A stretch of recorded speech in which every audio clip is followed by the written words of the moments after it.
అందుకని నీ సొత్తుగా మారితిని యేసయ్యా నీ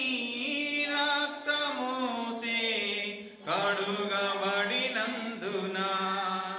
యేసయ్యా నీ రక్తముచే కడుగబడినందున నీ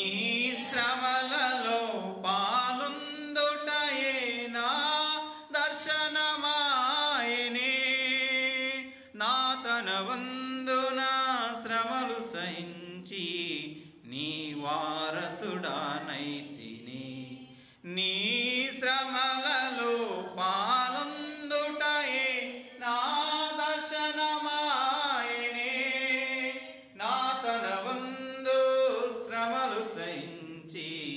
నీ వారసుడానైతిని ఆహా నా ధన్యత ఓహో నా భాగ్యము ఏమని వివరింతును